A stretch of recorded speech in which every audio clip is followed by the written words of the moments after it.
nakarang araw na nagbiyahe tayo. Standing flat na flat tayo. Kaya papalitan na natin itong lumang gulong. At tanggalin na natin itong interior muna. Alright mga kasista, enjoy watching mga kasista. At gamitan lang natin ng panikwat. Yan mga kasista, sikwatin lang natin para matanggal natin yung lumang gulong. Ganyan lang magtanggal ng kasista. Ayan, natanggal na natin kasista. At pinunasan na natin ang basahan ng rim. Ngayon hugasan na rin natin, nilinisan na rin natin kasi mga araw mulan, putik sa daan. Yan, nilinis na rin natin. Kiniskis ng basahan. Ginamitan natin ng basahan para matanggal ang mga dumi.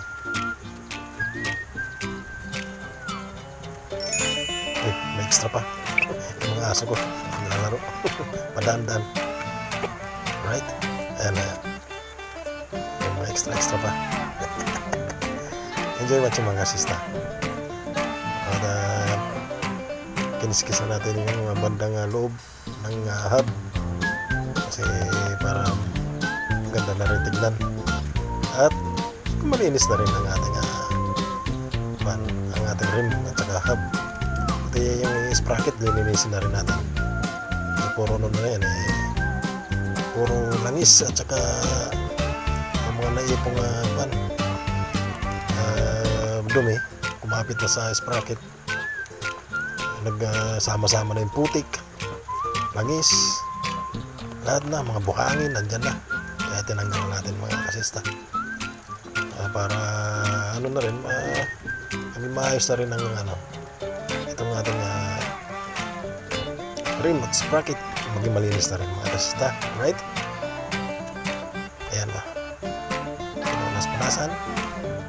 Alright. Ayan kasista, binasan ng tubig pati loob ng hub, nilinis na rin natin para makapit yung preno.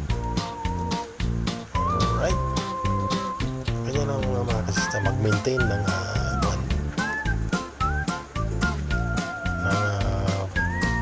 motor natin, mag-maintain ng motor. Tapos tayo maglinis, gawa tayo ng flaps dyan sa rim para pag nilagay natin yung interior may sapin, kumbaga hindi siya masusugatan mga kasista. Kaya lalagyan natin ng flap doon sa gitna, dyan kasi nakalagay yung mga nakausling rayos mga kasista, no? At inano natin, dinugtong yung flap para lagay dyan. Alright, ayan ang kasista, nakasit na para ilagay na yung flap. Alright mga kasista, sa mga naroon, magandang hapon, magandang umaga, magandang gabi sa inyong lahat dyan all over the world. Ayan mga kasista, ilagay na natin yung gulong natin, no? Yan. Kunting push lang. Push. Tapos nilagyan natin langis yung ikot para madaling pumasok doon sa rim yung gulong. Alright mga kasista. Tapos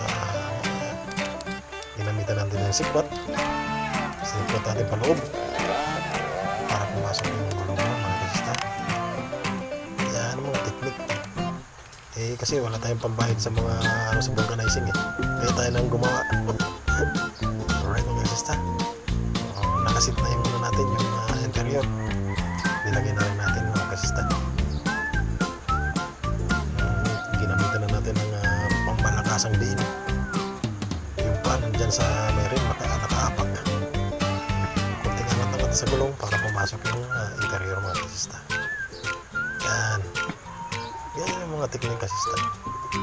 wala kang pambayad sa mga magbo-vulcanize, ikaw nang gumawa. Alright. Yan ang mga technique kasista. Kasi mahal magpagawa kasista. Minsan, singilin ka ng 60. Yun, ano yun. Wala na kasing, wala na murang naniningil ng mahal na. Mahal na kasing gasolina. Alright, kasista. Napakapakan na. Parang nagtitinikling pa. Yan mga kasista. Nagtitinikling pa.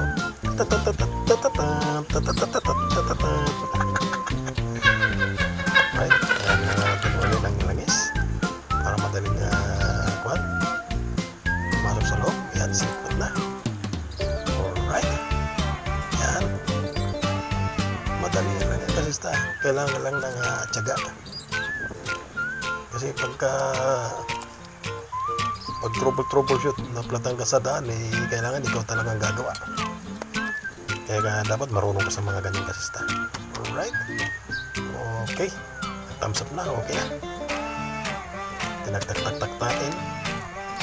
Ayan. Para umayos yung interior sa loob. Iwas ipit ba? Mga kasista. Ayan. Kaya pinapagpag natin. Tak-tak. Tak-tak. Parang ano lang yan. Ajinomoto. Tak-tak-tak. Tak-tak-tak-tak-tak. Alright. Makasita.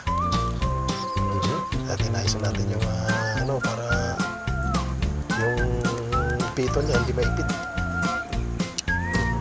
Ayan, inaisa-is natin. Pinaikot. Yan, sit na. Yan ang mga pamalupitang mini vent. Itong DIY natin na compressor. Ginawa ko lang yan mga kasista para gumaan yung natin.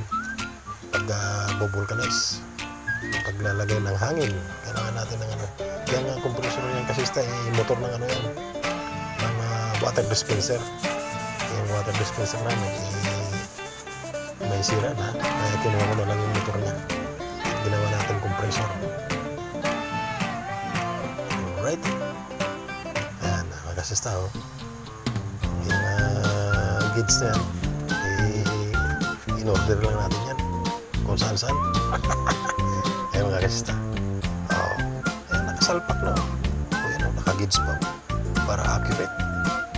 Ang lang yan, yung gauge na mga kasista, lang yan.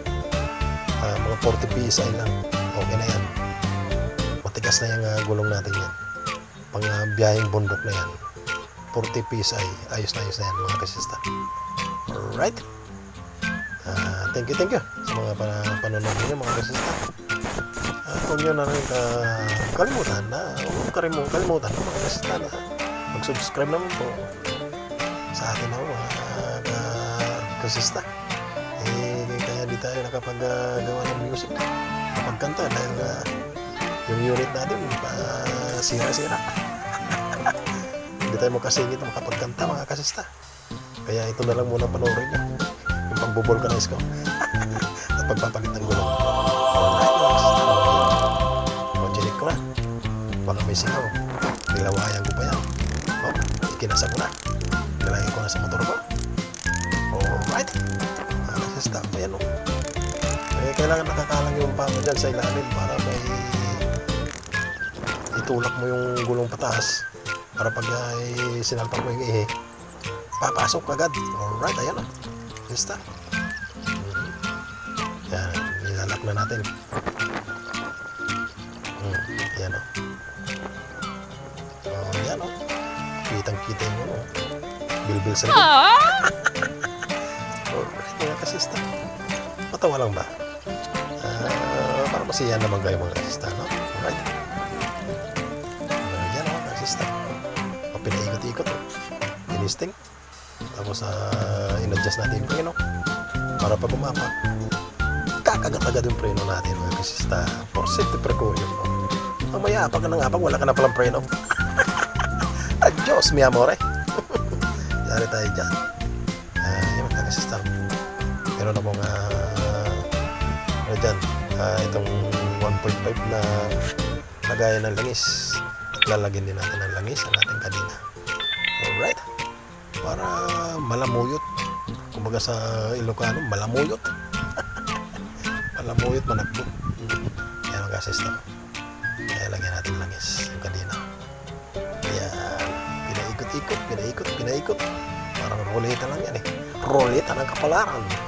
Eh tayo naman ay mga tricycle boy, gulong ng kapalaran. Kaya mga kasista. Alright. Okay, ayos na. Chinik natin yung pito niya kung may singaw. At pinagpitan natin ng konti. Ayan mga kasista. Okay. Thank you sa inyong panonood.